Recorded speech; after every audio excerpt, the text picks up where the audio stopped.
The next session will be in French, but I will do a quick introduction for non-French speaker. The next presentation is about our WebView interface. So we will quickly showcase how you can deploy in a couple of minutes an OpenIO cluster ready for production, how you can scale it, and how you can take over a disaster in the cluster. As it will be, everything will be shown on the screen. For non-French speaker, it will be almost self-explanatory. You will understand by looking at the screen what is going on. So sorry about that, but I switch now in French. Donc voilà, la prochaine présentation en fait va parler de notre IHM qui permet en fait, c'est une IHM qu'on a développée pour aider les sociétés à mettre en production, donc à monitorer OpenIO, à faire de l'alerting et du déploiement à grande échelle. Je sais que pas mal de vous l'ont déjà vu, j'en ai fait beaucoup de présentations, beaucoup d'entre vous, mais on va refaire une petite démo et surtout montrer la dernière mouture qui a pas mal évolué. Donc on va vous montrer tout ça. C'est Vladimir qui va faire la présentation technique là-dessus. Donc Vladimir, c'est le développeur en charge de cette interface, de cette IHM. Petite précision par rapport à l'IHM pour ceux qui voudraient tester. Donc l'IHM ne fait pas partie de la partie open source, c'est-à-dire qu'elle fait partie de quand vous souscrivez au support OpenIO, vous avez accès à l'IHM, mais tout ce que va montrer avec l'IHM Vladimir est disponible via les CLI. Donc il y a toute la documentation sur notre site si vous voulez le faire, il y a toute l'information si avec les CLI vous voulez reproduire ce que fait Vladimir mais sans l'interface graphique.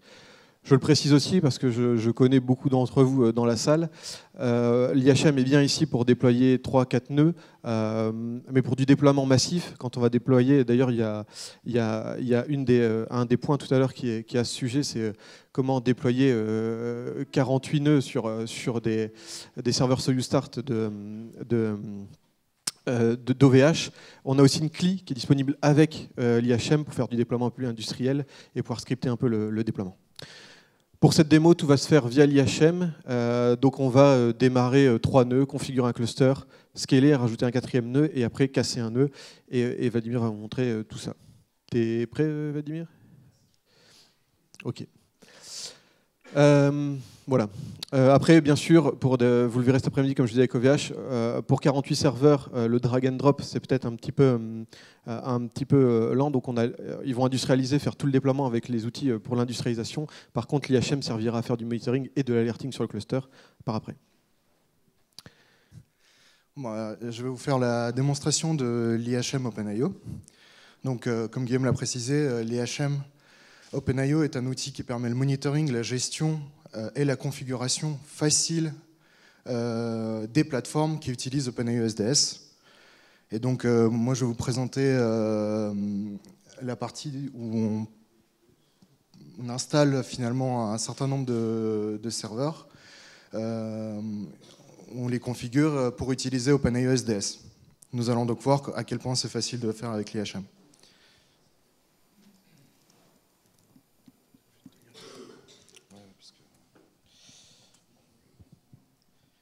Donc, lorsqu'on se connecte pour la première fois sur l'interface, on se retrouve finalement avec une plateforme vide. C'est normal puisqu'on n'a pas rajouté encore de serveurs qui sont gérés par l'interface. Donc, ce qu'on a utilisé ici, c'est on va démarrer des nœuds Docker finalement et on va les rajouter à l'interface. Donc, on utilise Docker parce que c'est plus simple finalement à montrer. Mais ça fonctionne exactement de la même façon avec des vrais serveurs.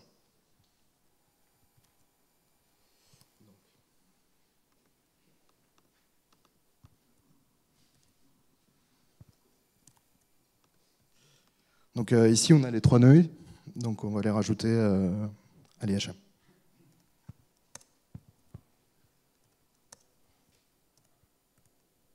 Donc c'est juste une commande à taper en fait sur chaque nœud qu'on veut rajouter et le nœud est automatiquement configuré et rajouté dans l'interface. Donc si on revient sur l'interface ici, nous avons rajouté bien les 3 nœuds sont apparus sur l'IHM. Donc ici il s'appelle nœud 1, nœud 2, nœud 3. Donc notre prochain objectif, ça sera finalement de déployer un namespace OpenIO sur ces 3 nœuds. Donc pour cela, nous allons utiliser le wizard qui rend la configuration extrêmement simple mais qui reste assez puissant si on a besoin d'options plus avancées. Donc la première étape, au final, c'est de choisir les nœuds qu'on a envie de rajouter au namespace actuel qu'on veut déployer. Donc ici, on n'a pas trop le choix, nous avons 3 serveurs, on va tous les sélectionner, mais s'il y avait plus de nœuds découverts, on aurait pu utiliser ou choisir lesquels on veut déployer. Donc une fois que cette étape est terminée, si on revient sur l'interface, on peut voir qu'un certain nombre de services, représentés par des hexagones, ont finalement été planifiés sur l'interface. Donc ils ne sont pas encore déployés puisque c'est un job de déploiement qui va le faire à la fin, une fois qu'on aura fini de configurer. Cependant, on peut déjà voir qu'est-ce qui va être déployé sur chacun des nœuds. Donc la prochaine étape, au final, c'est de configurer les services sur les HM, sur le cluster, pardon. Il est possible, via l'assistant de configuration, de configurer l'ensemble des paramètres communs qu'on utilise. Donc, par exemple, ici, on peut voir qu'on peut configurer la chunk size, mais on peut également changer tous les autres paramètres.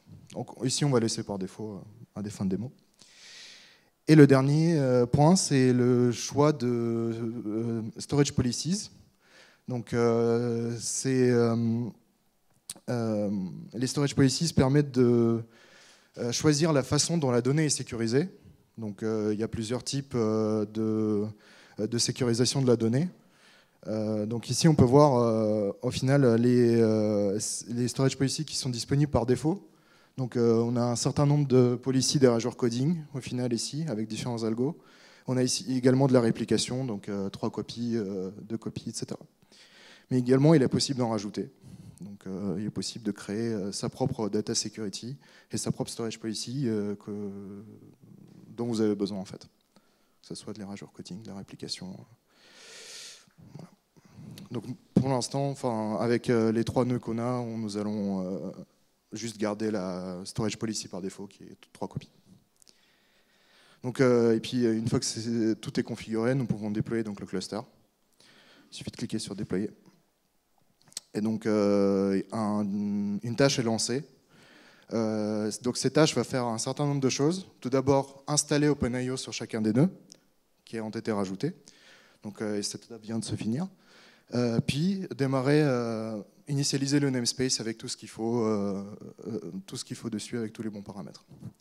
Donc pendant que cette tâche tourne en fond, nous allons regarder de plus près les serveurs. Donc ici c'est un peu coupé. Mais en cliquant sur chaque serveur de la plateforme, au final, donc ça ce sont les serveurs de la plateforme. En cliquant sur un serveur, on peut voir les détails, donc les détails de monitoring notamment, sur le réseau, le stockage, le CPU. On voit peut-être un peu.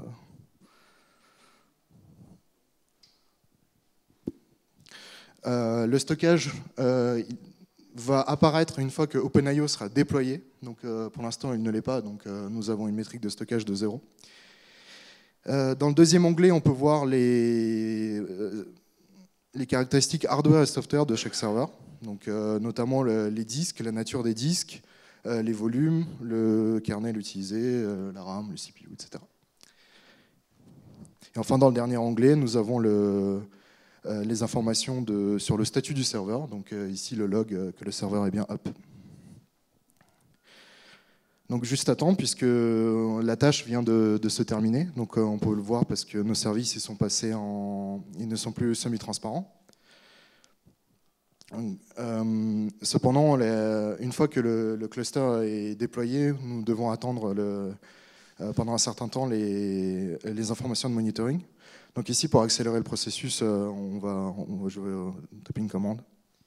Ouais, ce qui est important de comprendre là aussi, donc il va juste redémarrer le service de monitoring pour accélérer les remontées d'informations vers le dashboard.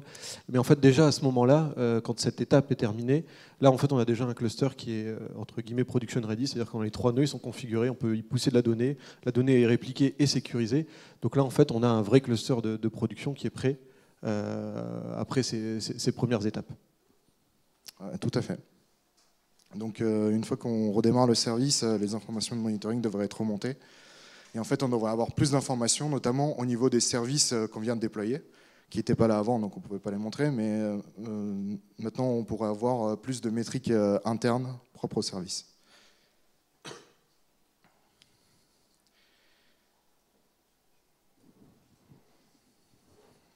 ça quand même un certain temps. Donc pendant ce temps, nous pouvons démarrer pour la prochaine. Ouais, je vais juste parce que c'est vrai que on a l'information dans l'IHM enfin on n'en a pas parlé du rack qui est en bas et des serveurs ici. Pourquoi l'information du rack? Bon là c'est assez fake. On met les 3 nœuds dans un même rack, même si c'est pas vraiment la réalité derrière. Mais ce qui est intéressant de voir derrière, c'est qu'en fait l'idée derrière, c'est d'avoir plusieurs racks potentiellement, voire même plusieurs data centers, voire même plusieurs sites. Et en fait, en se basant sur cette information vient de métadonnées qu'on met sur les services, entre guillemets, de tags, et ce qui permet ensuite, lors de la configuration du système de réplication, de dire, bon là on a 3 nœuds, donc on va faire la réplica x3 entre les nœuds, une distance de 1, ce qu'on appelle entre les nœuds. Mais si on avait plusieurs racks, on pourrait configurer de la distance entre les racks. C'est-à-dire que j'ai 3 copies dans 3 racks différents, dans 3 salles différentes, dans 3 data centers différents, dans 3 pays différents. Et en fait, c'est avec ces informations-là qu'on va pouvoir configurer et vraiment faire le niveau de réplication attendu. C'est ça. Donc voilà, maintenant que nous avons reçu les informations de services de monitoring, on peut voir qu'un certain nombre de services ici se trouvent en orange. Donc il y a une métrique interne à OpenIO qui s'appelle le score, qui permet de déterminer la capacité d'un service à accepter des requêtes et la fréquence à laquelle il sera sollicité pour stocker de la donnée, etc. et accepter des requêtes, justement. Donc ici, lorsqu'on déploie une nouvelle plateforme ou qu'on rajoute un serveur, ces serveurs ne sont pas mis directement dans le flux. C'est-à-dire on laisse un peu de temps à l'utilisateur, à l'administrateur, de finir de configurer avant de mettre dans le flux. Donc afin de mettre dans le flux les 3 serveurs, il faut débloquer les scores sur la plateforme. Donc cela se fait via un job supplémentaire qui va débloquer les scores et donc mettre... Rapidement, en fait, pour ceux qui ne connaissent pas le système de score, on a un système de score qui va de 0 à 100. 0, c'est le score le plus mauvais, et donc plus de requêtes sur le service. Quand il a un score à 0, plus de requêtes sur le service. Et à 100, c'est le meilleur score. Et en fait, ce qui se passe, c'est quand on démarre, on met par défaut les scores bloqués à 0, donc ils ne prennent pas de flux, parce que ça, c'est aussi dû à notre expérience de production. Quand on démarre un serveur, on ne veut pas qu'il rentre en production immédiatement, qu'il prenne le flux tout de suite, parce que souvent, on prépare aussi ces serveurs-là la veille pour une mise en production le lendemain. Donc en jouant avec ces systèmes de score et en les forçant à 0, en fait, les services rentrent dans le cluster, mais ne seront pas utilisés, et on peut les débloquer quand on veut, en fait. Voilà. Donc maintenant qu'on on a débloqué les scores, donc tous les services sont bien au flux, donc ils ne sont plus orange, ils sont prêts à accepter des requêtes. Et on peut voir également la capacité du namespace total qui se trouve bien maintenant à 600 gigas, puisque nous avons déployé donc 3 nœuds de 200 gigas chacun, capacité indiquée à gauche. Et donc sur chaque service de stockage, en plus, on peut voir le niveau de remplissage du volume sur lequel tourne ce service. Donc ici, HDD1, OpenIO, X13. Et donc en zoomant, on peut voir également le remplissage en temps réel de tous les serveurs. Donc ici, c'est les mêmes puisqu'on utilise Docker. Oui. Alors 64%, c'est parce qu'on utilise des conteneurs Docker sur un serveur qui utilise déjà de la capacité. Donc lui, il récupère les métriques du serveur hôte, qui est donc pas vide. Et c'est pour ça qu'on est à 64% déjà d'utilisation. C'est ça. Donc maintenant, nous allons un peu plus jouer avec le cluster. Donc on va essayer de pousser de la donnée, de voir où cette donnée se trouve, et de voir si elle est bien stockée au final. Donc pour cela, on utilise un produit de la communauté qui s'appelle OpenIO Browser, qui permet de facilement upload des fichiers et de gérer des fichiers en les poussant dans OpenIO SDS. Donc pour commencer, nous allons tout simplement pousser un certain nombre de fichiers dans le cluster.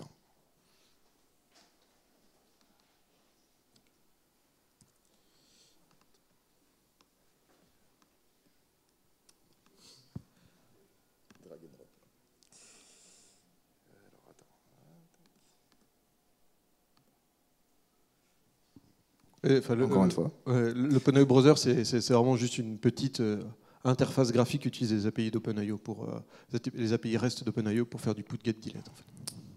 Ça. Donc là, on a uploadé 3 images. Donc on peut voir que ces images sont bien accessibles depuis OpenIO, donc on peut les télécharger, etc. Et donc on les a poussées au final dans un conteneur qui s'appelle IMG. Donc ce qu'on va essayer de faire, c'est localiser où se trouve l'une de ces images sur le cluster au final. Donc pour cela, nous allons revenir sur l'interface.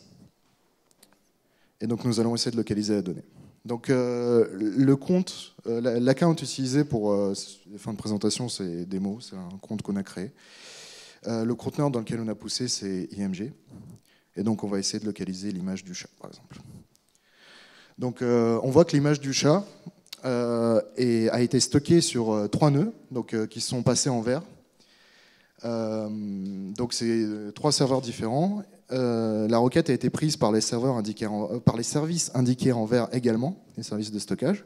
Donc on voit bien qu'on respecte bien notre storage policy, qui était de faire une réplication x3, puisque nous avons répliqué donc cette donnée sur 3 serveurs différents et qu'on l'a sécurisé de cette façon-là.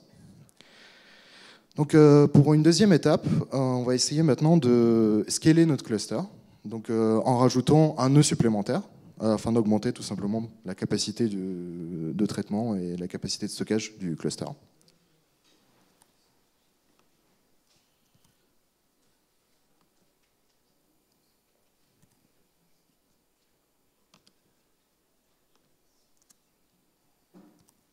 Donc encore une fois, on a fait tourner la même commande que pour les 3 nœuds qu'on a découvert au début. Et donc après un certain temps, on voit que le 4e nœud a rejoint le cluster. Cependant, ce nœud il est grisé. Pourquoi ça? C'est parce qu'il n'appartient pas encore au namespace sur lequel on travaille. Donc il est possible de configurer plusieurs namespaces avec l'interface. Cependant, il faut préciser pour chaque serveur dans quel namespace il va intervenir. Donc un serveur peut être utilisé pour plusieurs plateformes, par exemple. Donc ici, pour le rajouter, nous allons donc l'assigner au namespace en cours. Et donc on voit dès qu'on fait ça qu'il y a un certain nombre de services supplémentaires donc sur ce nouveau nœud qui vont devoir être configurés pour que ce nœud puisse rejoindre le cluster. Donc une fois que ça c'est fait, il suffit finalement de faire un update, de mettre à jour le cluster en faisant tourner une tâche supplémentaire afin que les services sur le nouveau nœud soient déployés. Oui, donc les services, il y a quelques services de base sur les nœuds. C'est pour ça que des services apparaissent par défaut. C'est les services de base d'OpenIO comme la partie, l'outil qui va collecter les métriques pour les remonter à la conscience pour calculer les scores. Voilà, c'est ce genre de services qui sont installés par défaut. Quand on démarre un nœud, c'est pour ça que dès l'ajout du nœud dans un cluster, ces services sont démarrés. C'est pour qu'ils puissent rentrer et être éligibles après à recevoir de la donnée et de la métadonnée. C'est ça, tout à fait. Donc, il est également possible, après que le namespace soit déployé, de reconfigurer les services, si on a envie d'optimiser, par exemple, les performances de la plateforme. Donc, la procédure sera la même. Donc, dès qu'on change quelque chose, il faut faire un update sur tous les serveurs. Et ça, typiquement, ça va être utilisé, c'est pas mal utilisé. Voilà, on avait 3 nœuds, on faisait de la réplication x3. Peut-être qu'en passant à 4 nœuds, on va vouloir changer la storage policy et passer à réplica x4, par exemple. Et donc, on va pouvoir modifier, par exemple, la storage policy pour la modifier en live et committer les changements sur le cluster pour que les prochains objets déposés soient bien répliqués avec la nouvelle storage policy. Tout à fait. Donc, on peut voir que, comme la dernière fois, le nouveau nœud n'est pas encore mis au flux, donc des services en orange. Donc, il faut également débloquer les scores, encore une fois, afin que ce serveur puisse rejoindre finalement le flux et prendre de la donnée.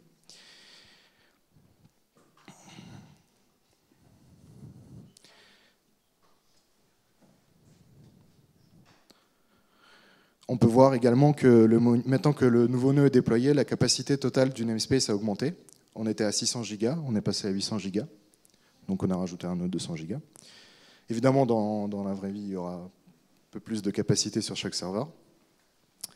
Donc voilà, on peut voir dès que le nouveau nœud a ses scores débloqués, donc que chaque service a une métrique de score qui augmente progressivement, donc qui commence à 0 et qui va augmenter progressivement jusqu'à atteindre sa valeur nominale, donc qui va être calculée en fonction du flux que le serveur prend, des performances du serveur, etc. Donc maintenant, ce qu'on va faire, c'est on va essayer de voir si, lorsqu'on repousse de la donnée, si le nouveau serveur peut bien accepter cette donnée. Donc pour ça, nous allons revenir dans le OpenIO Browser et nous allons essayer de charger 3 autres images. Encore échoué.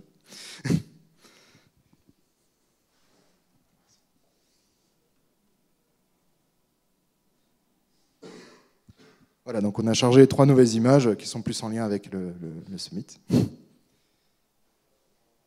Donc ces images sont bien accessibles également, possible de les télécharger, de les visionner aussi également. Donc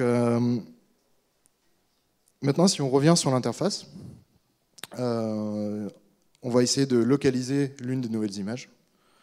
Donc avec le même nom de conteneur, le même nom d'account, on va essayer de localiser. Je le dis rapidement pour ceux qui. Conteneur, c'est l'équivalent d'un bucket. C'est ceux qui font un peu plus de S3. C'est plus de bucket. C'est un avoir avec Docker, c'est juste le nom que nous on avait donné à l'équivalent d'un bucket. C'est ça. Donc on peut voir, donc j'ai tapé l'une des nouvelles images qui est la fusée au final, et on voit que cette image a cette fois-ci été poussée non pas sur les nœuds 1, 2, 3 comme la fois précédente, mais a été gérée par les nœuds 2, 3 et 4. Donc c'est les nœuds en vert ici également. Donc cela prouve bien qu'au final, le nœud devient, une fois déployé, le nœud devient immédiatement éligible à accepter des requêtes. Et donc chaque nœud suivant contribue immédiatement à scaler la plateforme, à accepter donc, du stockage et à stocker de la donnée. Et ça pour ceux qui connaissent un peu les solutions concurrentes, ça c'est vraiment l'un des points différenciants majeurs d'OpenIO, c'est que rajouter un nouveau nœud, ça n'a pas d'impact, il n'y a pas de rebalancing pour ceux qui connaissent bien avec les autres solutions, ce genre de système. C'est-à-dire qu'un nouveau nœud déployé est immédiatement disponible et accessible et va prendre du flux. C'est qu'en fait la scalabilité se fait immédiatement et en fait on fait vraiment linéairement. C'est-à-dire quand je rajoute un quatrième nœud, je fais plus 30% 33% en capacité, aussi en termes de flux que je peux gérer, en termes de requêtes que je peux gérer, en termes de métadonnées que je peux stocker. Voilà, c'est une scalabilité immédiate en fait, et sans impact. Tout à fait. Maintenant, pour finir la démo, on va essayer d'éteindre un nœud et de voir si notre donnée est finalement toujours accessible. Donc, le fait d'éteindre un nœud finalement équivaut à des problèmes éventuels sur la plateforme. Alors, en fait, en quittant le conteneur Docker, ça le détruit. Donc là, c'est l'équivalent en production de perte totale d'un nœud. C'est ça. Donc un cas assez grave. Et donc ce qu'on devrait voir, c'est deux choses. Tout d'abord, le système d'alerting devrait prévenir l'utilisateur de l'IHM qu'il y a un problème. Donc là, on le voit en temps réel. Et d'une deuxième part, la donnée que nous avons poussée devrait toujours rester accessible puisqu'elle a été répliquée sur les deux autres nœuds. Et automatiquement aussi, les scores, on va détecter la perte, en tout cas la conscience. Donc notre système de scoring va détecter qu'il ne peut plus récupérer d'informations sur les services qui étaient sur ce nœud-là, et donc va automatiquement les scorer à 0 aussi, pour éviter de continuer à essayer de pousser de la donnée dessus ou à essayer d'en lire aussi, parce que le score fonctionne aussi bien en lecture qu'en écriture. Oui. Donc on peut voir que le serveur, ainsi que les services qui se trouvent dans le serveur, est maintenant passé rouge. Son statut est en offline, mais ça ne se voit pas très bien.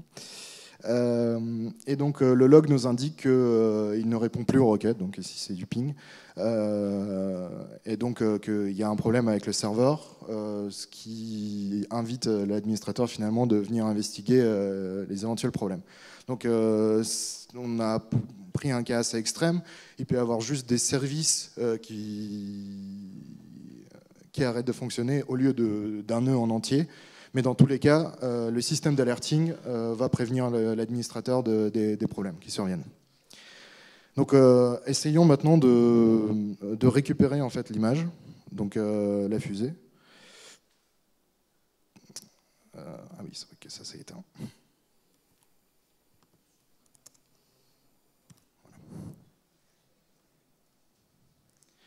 Donc on voit que en fait, l'image de la fusée reste toujours accessible si on regarde depuis le OpenIO Browser. Je ne sais pas si ça peut être téléchargé. Et donc voilà, là, ce qui s'est passé en fait derrière, c'est que quand la requête de get arrive, on se base aussi sur les scores. Donc on sait qu'il y avait 3 copies sur nœud 4, 2 et 3, si je me souviens bien. Et donc automatiquement, en fait, on va détecter que pour aller lire la donnée, on a du coup 3 possibilités, mais il y en a une qui a un score à 0, donc on va essayer sur les 2 autres automatiquement. Il n'y a pas c'est pas un mécanisme de je teste sur un et je fail, je retente sur un autre. Dynamiquement, en fait, il va voir que le nœud n'est plus disponible et qu'il faut aller lire la donnée sur le nœud 2 ou 3. C'est ça. Donc, on peut toujours sauvegarder l'image. même comme ça, même de cette façon-là. Petite information juste quand même pour le dire, c'est vrai qu'on voyait l'alerting, le monitoring, tout ça. Pour ceux qui connaissent l'histoire d'OpenIO, on est quand même, ça fait 10 ans que nous on fait de la production sur notre solution. Donc tous ces systèmes-là, je voulais juste le préciser, de monitoring et d'alerting, bien sûr, ça rentre dans notre IHM, mais c'est aussi pluggable sur vos systèmes à vous. C'est-à-dire qu'on va pouvoir faire de la dépose en Y, ça vient sur notre dashboard et après on le remet dans votre système de monitoring ou d'alerting maison, parce que vous en avez tous un, pour éviter d'avoir deux interfaces. Les informations ne vont pas rester là, c'est-à-dire que ça permet après aux exploitants ou aux gens qui vont runner la plateforme de voir les alertes arriver dans leur système et après d'aller venir diagnostiquer sur l'IHM. Mais voilà, ça permet aussi de faire d'intégrer OpenIO et le dashboard dans vos systèmes existants. Donc c'est la fin de la démo au final, c'est tout ce qu'on a à vous montrer aujourd'hui. Donc si vous avez des questions, n'hésitez pas. Merci. C'est un détail, mais c'était juste pour savoir si, suite à la disparition d'un nœud et effectivement certaines données qui étaient à 3 endroits différents, sur 3 nœuds différents, pour respecter la policy de storage, est-ce que du coup, quand vous vous rendez compte qu'il n'y a plus que 2 endroits qui sont accessibles pour utiliser cette donnée, vous respectez la policy et basculez une copie sur un autre nœud pour garder cette policy en fait? Donc la question, si je comprends bien, c'est un rebuild automatique, c'est-à-dire reconstruire, là on a perdu une copie de la donnée et reconstruire automatiquement. Donc ça, la réponse sur la question automatique, c'est non, mais c'est voulu. J'explique pourquoi, ça c'est pareil, c'est des choses qu'on a vues en production. Enrico tout à l'heure parlait de disques d'1 péta, de serveurs qui bientôt feront plusieurs pétas, c'est-à-dire qu'un serveur qui tombe en production, ça arrive.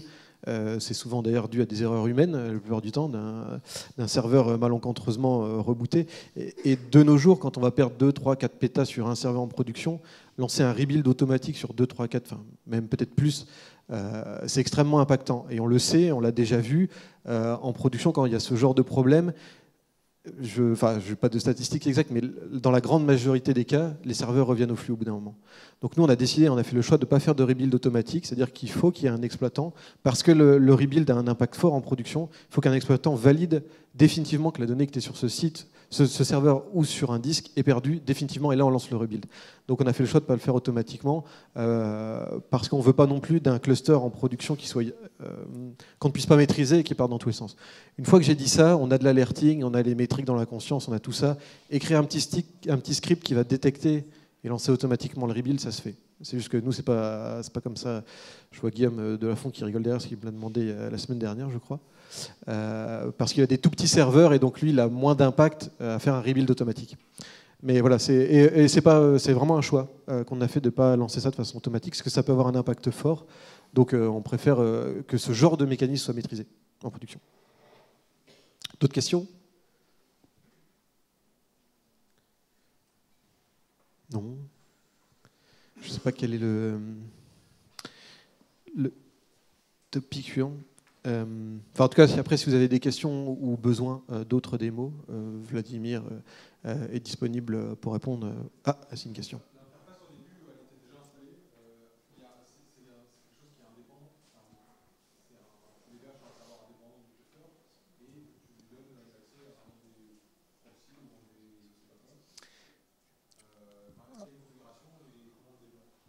Alors, il y a plusieurs points pour brancher au final. Aujourd'hui, on livre l'interface dans un conteneur Docker qui va être lancé indépendamment, de préférence sur une machine d'admin, pour ne pas finalement gêner une machine de stockage qui va faire du stockage à côté. Une grosse partie de la configuration se fait au final une fois que les nœuds sont connectés. Donc ça, c'est la grande étape. Il y a cependant des paramètres lors du lancement au final du conteneur qui permettent de personnaliser un peu plus l'installation. Par exemple, l'existence d'un serveur d'une base de monitoring externe ou s'il y a besoin de câbler d'une façon spécifique au niveau réseau et autres l'interface. Je ne sais pas si ça répond à la question.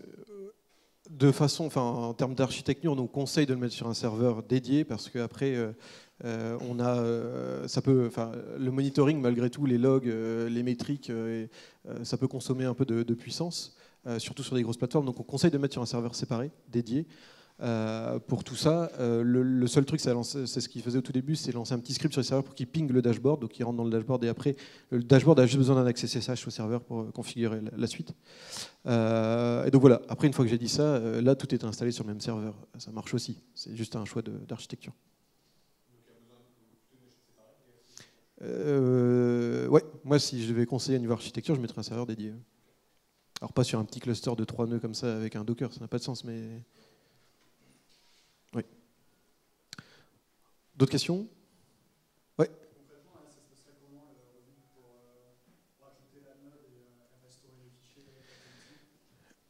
Alors deux choses. Soit le nœud revient, donc le nœud revient, il reprend un score, on n'a rien rebuildé et le score revient à son niveau initial et donc il va reprendre du flux normalement. Et en fait, c'est ce qui arrive souvent en production, le nœud est revenu, pas d'impact. Nous, il n'y a pas de scrubbing au redémarrage ou ce genre de choses, c'est juste le nœud revient au flux et c'est reparti. Si le nœud est détecté comme vraiment fail, donc il va disparaître au bout d'un moment du cluster automatiquement. La conscience met un timeout assez long, mais le fera disparaître. Et donc là, après, ce qu'il faut, c'est que sur les autres serveurs, lancer ce qu'on appelle nous les rebuilds, qui va venir en fait lire je vais rentrer dans le détail, mais on a un reverse directory en fait qui a stocké toutes les informations. C'est une brique de notre logiciel qui a la connaissance de tout ce qui était stocké dans ce service de stockage qu'on appelle ROX. Et en fait, en ayant cette information-là, le RD, on va le consulter en disant dis-moi toutes les données qui étaient dessus. Et lui va venir lire la donnée sur le nœud 2 et 3 et venir recopier une donnée sur le nœud 1 pour revenir à la storage policy classique. Et après, dans ce que nous on appelle notre annuaire, qui permet de traquer toutes ces informations-là, on va venir retirer l'ancienne donnée du nœud 4 et la mettre à jour avec le nœud 1. Et donc après, voilà. Après, on est revenu à un état nominal. Oui. Qu'est-ce qui se passe du coup si le nœud revient mais sans la donnée? Donc pour nous, c'est l'équivalent d'un nœud qui ne revient pas. Donc il faut rebuilder. Enfin, d'ailleurs aussi, juste parce que la question peut-être arrive après, qu'est-ce qui se passe si je rebuild et que le nœud revient? Du coup, le nœud revient, mais dans notre annuaire qui traque la location de tous les objets et de toutes les métadonnées, il n'est plus nulle part. Donc en fait, il sera là, la donnée sera là, mais plus personne ne l'accédera parce qu'elle n'est plus traquée nulle part. Enfin, plus personne n'en a connaissance. Donc après, il suffit juste de formater le disque et c'est reparti. Donc là, si on perd un deuxième nœud, donc on ne peut plus respecter la storage policy de 3. Et là, il y a des mécanismes de configuration qui disent soit c'est 3 et rien d'autre, c'est-à-dire qu'on ne pourra plus poser parce qu'il ne pourra plus respecter la storage policy. Soit on peut débrider cette storage policy et dire deux choses. Soit ok, je fais que 2 copies parce que je n'ai que 2 nœuds disponibles. Ou alors je fais 3 copies, mais dynamiquement, je change ma storage policy, c'est-à-dire je fais 3 copies mais que sur 2 nœuds. Donc un nœud aura 2 copies. Alors après, on peut le configurer sur 2 disques différents. Voilà. Mais donc là, c'est des choix de configuration de est-ce que je continue à pousser ou pas, et si je continue à pousser, quelles nouvelles règles j'applique. Donc en fait, après, on peut faire des cascades de storage policy comme ça.